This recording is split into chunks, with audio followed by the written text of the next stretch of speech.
Let me start with a question that sounds simple but isn't. If you got seriously sick tomorrow, do you know the maximum amount of money you could lose? Most people answer that confidently. My out-of-pocket maximum. That answer is wrong, and believing it is one of the most expensive financial mistakes Americans make. I want to tell you about a woman named Laura.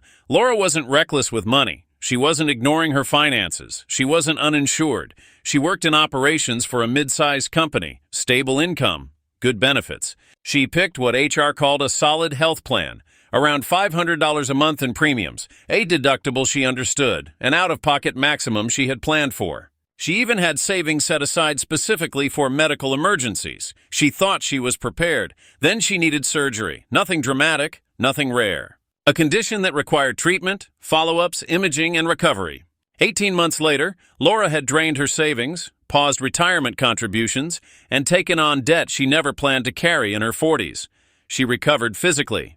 Financially, she went backwards by years. And this is the part that matters. Nothing went wrong. No fraud. No massive error. No uncovered experimental treatment. The system worked exactly the way it was designed to work. Here's the story we're sold in America. Health insurance is supposed to cap your risk. You pay premiums. You hit a maximum. After that, you're safe. That story sounds logical. It just isn't true.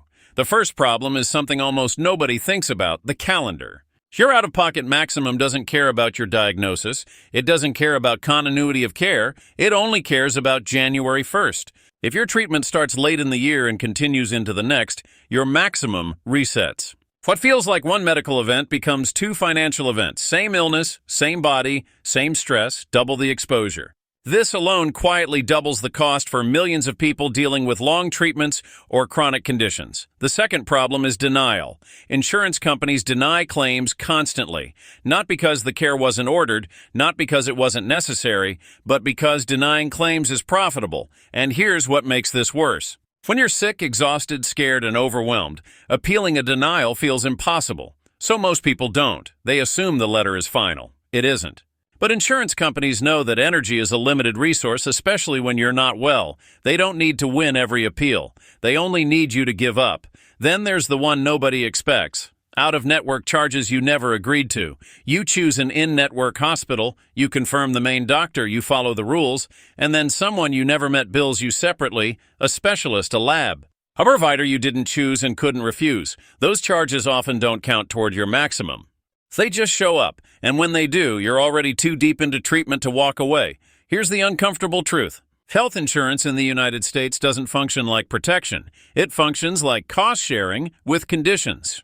You're sharing risk with a company whose financial incentive is to minimize what they pay, not maximize what you receive. That doesn't make them evil. It makes them rational. But it means the protection you think you've bought is conditional, fragmented, and fragile.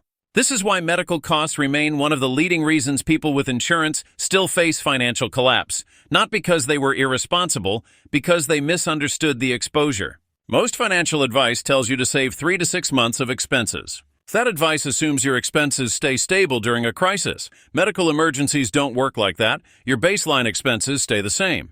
And then a second category appears on top of them. Deductibles, coinsurance, denied claims, gaps, delays, errors. Your emergency fund wasn't designed for that. Another hard truth. Medical bills are often wrong, not slightly wrong, very wrong. Duplicate charges, incorrect coding, services you never received, but the system assumes you'll trust the bill.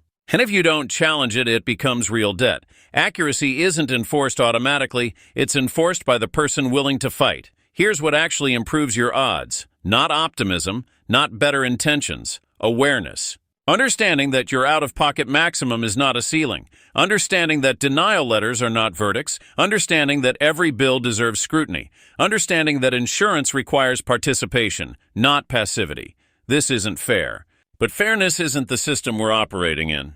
Your financial life isn't just your savings and investments. It's also your exposure. And the largest invisible exposure most Americans have is their health. You don't see it on your net worth statement, but it's there, waiting. I'm not saying this to scare you. I'm saying it because believing you're protected when you're not is more dangerous than knowing the truth. Preparation isn't panic. Preparation is clarity. If this changed the way you think about health insurance, that's the point. If it made you uncomfortable, that's also the point. And if you want to understand money the way it actually works, not the way we wish it worked, subscribe. I'll see you in the next one.